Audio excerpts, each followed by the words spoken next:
Halo UC People, ketemu lagi sama saya Yosua di mata kuliah Database Implementation. Kali ini kita akan masuk ke materi kedua yaitu SQL dengan DCL atau Data Control Language, teman-teman. Kembali saya ingatkan bahwa capaian mata kuliah Database Implementation yaitu supaya teman-teman mampu mengimplementasikan teori dan konsep database ke dalam sebuah aplikasi sistem informasi. Saat ini kita beralih ke sub capaian yang kedua. Di sini teman-teman akan mengimplementasikan Data Control Language atau DCL ke dalam database teman-teman.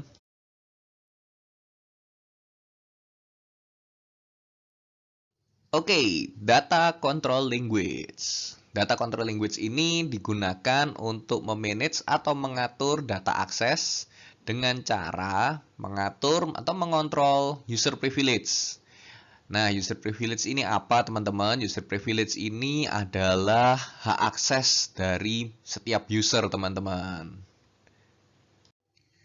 Bicara tentang hak akses, teman-teman, mari kita samakan persepsi dulu tentang siapa saja yang bisa mengakses database kita dan juga apa saja yang bisa mereka lakukan di database kita.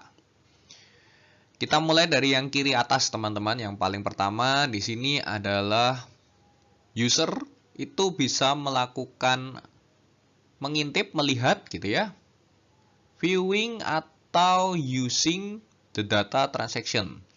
Untuk keperluan transaksi, user ini bisa melihat dan menggunakan datanya. Dalam contoh kasus ini, teman-teman, user yang bisa mengakses itu misalkan di customer service atau di staff yang bagian sales atau penjualan, atau juga ada staff yang memang ditugaskan atau bertugas untuk memasukkan data. Ya, misalkan saja registrar gitu, teman-teman. Lalu di kategori kedua, di kiri bawah kita lihat ada user yang berkepentingan melakukan modifikasi data untuk keperluan administrasi gitu ya, teman-teman. Tentu saja di sini user yang memungkinkan antara lain ada administrator, lalu middle level management, atau supervisor, atau bahkan head of department. Nah, di level ini atau di kelompok kategori ini, user-user ini perlu atau memiliki kepentingan untuk melakukan modifikasi. Misalkan terjadi kesalahan pada saat memasukkan data. Maka user-user ini memiliki hak untuk melakukan pengubahan, bahkan menghapus data yang salah itu tadi. Lalu ada kelompok atau kategori ketiga yang di kanan atas, yaitu ada user yang bisa melakukan viewing atau melihat dan menggunakan datanya. Kali ini sudah bukan untuk transaksi lagi, teman-teman, tapi ini untuk pembuatan report atau laporan. Nah, user-user yang ada di sini, teman-teman, itu umumnya memiliki hak akses yang mirip dengan administrasi, karena user-user di sini memiliki kepentingan untuk bisa mengakses data, bahkan melakukan sedikit modifikasi, tapi dalam tujuan yang baik ya, bukan memodifikasi untuk mengubah, memanipulasi data, mencurangi data ya, tetapi lebih ke arah untuk mereka membuat, kemarin kita sudah sempat singgung, membuat view table untuk membantu melakukan pembuatan report atau buatan laporan. Nah, di kategori yang ketiga ini ada beberapa user yang juga mirip dengan kategori kedua, yaitu adalah admin, middle level management, supervisor, dan juga head of department. Nah, di level ini mereka bisa mengakses dan juga melakukan modifikasi untuk pembuatan report tujuannya ya. Lalu yang keempat adalah untuk kepentingan archiving data. Nah, archiving data ini untuk keperluan legacy, bisa saja seperti data warehousing, dan juga untuk membuat data mining, teman-teman. Di sini untuk menggali informasi yang baru seperti yang kita kenal istilahnya adalah business intelligence, teman-teman. Nah, untuk kategori yang keempat ini, teman-teman pasti tidak asing dengan user yang biasa dikenal dengan data scientist, lalu juga data engineer. Dan tentu saja kalau kali ini kita levelnya akan bilang di sini administrator juga bisa, karena administrator ya dia levelnya berada di paling atas ya teman-teman, bisa mengakses semua dari fungsional database kita. Lalu ada middle level dan head of department. Kenapa supervisor tidak masuk di sini? Karena supervisor masih berada di bawah middle level ya. Asumsinya adalah kalau di dalam sebuah perusahaan itu supervisor posisinya masih berada di middle levelnya, di bawahnya, atau ya mungkin kalau scope perusahaannya nggak terlalu besar juga setara sih.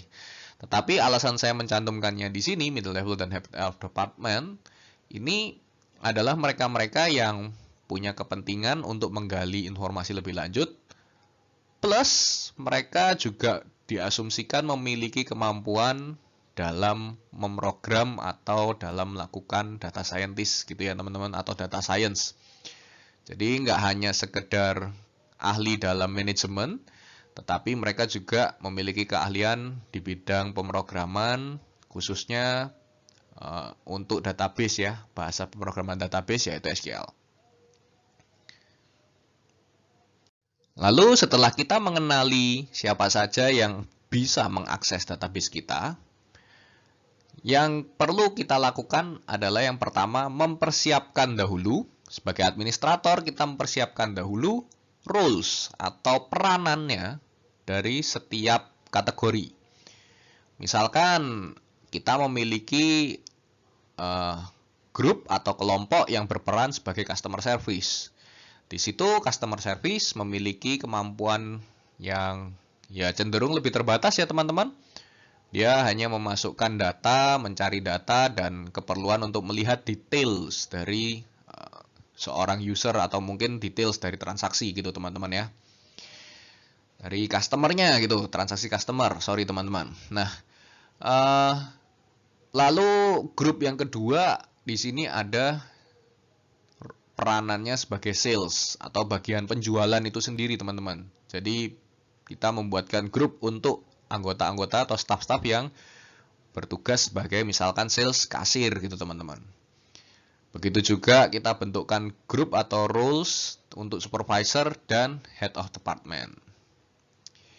Lalu setelah kita membuat grup tadi dan roles-nya masing-masing, kita selanjutnya jangan lupakan kita perlu membuat usernya teman-teman. Kalau kita hanya membuat rules-nya saja tanpa ada user, ya grup atau rules tersebut kosong teman-teman. Tidak ada yang berperan di sana. Jadi tentu saja langkah kedua kita perlu membuat atau meng-create usernya.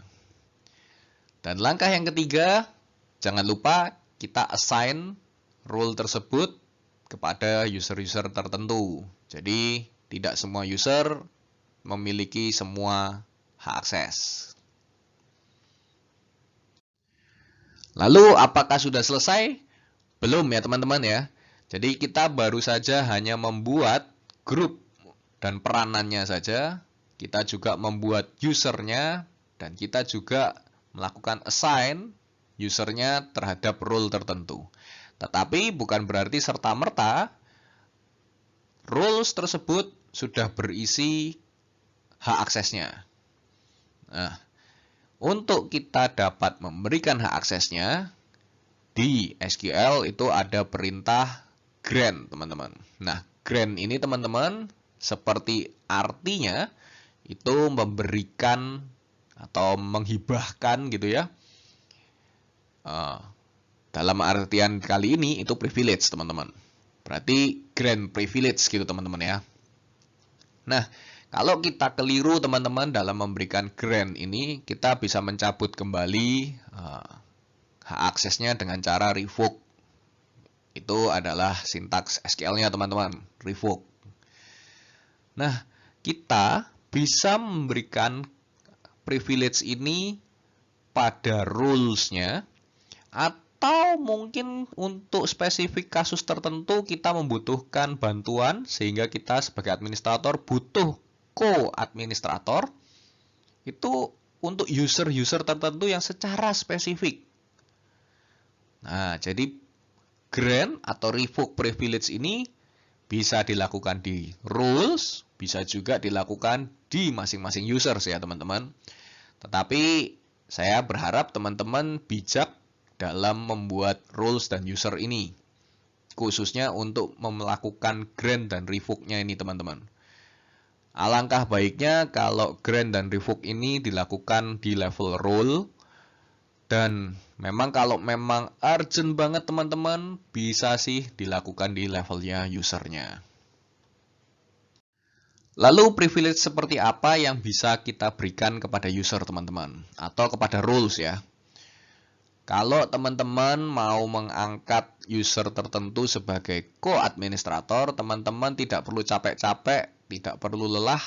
Teman-teman cukup memberikan grant all atau grant semua, all gitu ya, kepada user atau rule yang kita inginkan. Nah, tetapi tetap ada beberapa kekurangan ya, nggak setinggi levelnya dengan administrator ya teman-teman. Tetap ada beberapa, tapi kecil sekali teman-teman. Contohnya seperti grant option dan grant option dan proxy gitu teman-teman. Lalu privilege apa lagi yang bisa dibagikan? Nah, untuk gambarannya, privilege yang bisa kita bagikan itu ada di data definition language dan juga data di data manipulation language. Nah, di data definition atau DDL, teman-teman bisa memberikan grant create, grant delete, grant drop, plus grant alter gitu ya, terhadap user atau role tertentu. Sedangkan untuk yang data manipulation atau DML, itu teman-teman bisa memberikan grant insert, select, update, dan juga delete recordnya ya teman-teman. Lalu juga grant trigger alias kita bisa memberikan hak akses untuk membuat atau memodifikasi trigger. Nah, teman-teman, di sini ada levelnya juga ya teman-teman. Jadi kalau level global, maka user tersebut bisa melakukan akses terhadap database yang lain. Kan di dalam sebuah DBMS itu tidak hanya saja satu database ya teman-teman, bisa beberapa database. Bahkan bisa banyak, mungkin ratusan, bahkan ribuan. Tergantung DMS teman-teman mencatat berapa database atau database apa saja di tempat DBMS teman-teman. Lalu ada level database, berarti spesifik database tertentu saja. Misalkan ada database A, B, dan C, di mana A, B, C ini menunjuk atau merujuk pada cabang perusahaan. Kalau tadi di level global, berarti user atau rules tersebut itu bisa mengakses ke cabang A, cabang B, dan cabang C. Kalau di level database, kita berikan grant create di database A, maka user atau rules tersebut tidak bisa mengakses atau create di database B, begitu juga database C. Dan kalau di level table teman-teman, ini level yang lebih kecil lagi. Dia hanya bisa mengakses atau memiliki privilege di table spesifik itu saja. Jadi sudah di dalam level database, di dalamnya lagi, di dalam itu ada table ya. Jadi benar-benar spesifik pada database tertentu dan table tertentu. Dia tidak bisa cross ke table lain meskipun berada di database yang sama. Contohnya, jika di dalam database A itu ada table 1 dan table 2, kita memberikan grant insert pada seorang user untuk tabel 1, maka dia tidak bisa cross ke tabel 2 meskipun berada di database A yang sama. Berikut ini adalah teknis penulisan sintaks dari SQL untuk melakukan DCL atau Data Control Language, teman-teman. Yang pertama, kita melihat di kiri atas itu ada bagaimana melakukan pembuatan role atau create role. Nah, teman-teman, kadangkala kita kilaf atau lupa gitu ya. Apakah role ini pernah kita buat atau belum pernah sebelumnya gitu ya.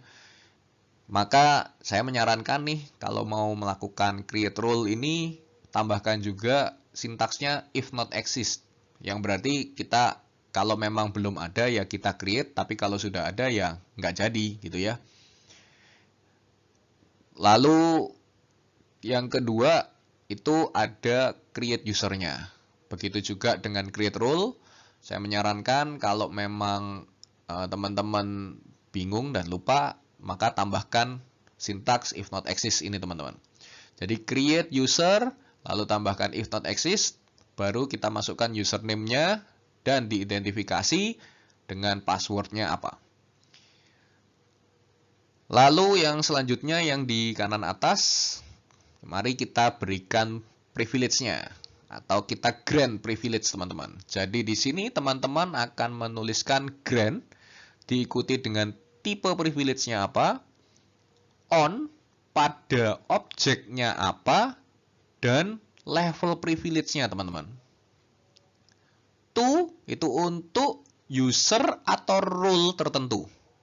Bisa lebih dari satu ya teman-teman. Jika lebih dari satu dipisahkan dengan menggunakan koma. Jangan lupa kalau di bahasa pemrograman SQL kita menutup sintaks kita satu perintah itu dengan titik koma di akhirnya ya. Lalu yang keempat kita akan melihat di sini ada revoke atau mencabut hak aksesnya. Jelas banget di sini kelihatan mirip dengan yang grant, yaitu kita revoke tipe privilege-nya apa, on objek apa, dan juga levelnya. Lalu from berarti dari user atau role. Kalau yang tadi kita grant to siapa? Kalau revoke from siapa? Gitu ya teman-teman ya. Oke teman-teman, sampai di sini materi data control language kita. Teman-teman dapat melihat referensi, ada beberapa yang sudah saya cantumkan di sini dalam menyusun materi ini. Lalu selanjutnya, teman-teman jangan lupa kita akan melakukan praktik di tatap maya kita nanti ya. Stay tune terus untuk materi yang selanjutnya. Sampai jumpa, stay safe, stay healthy, dan salam entrepreneur.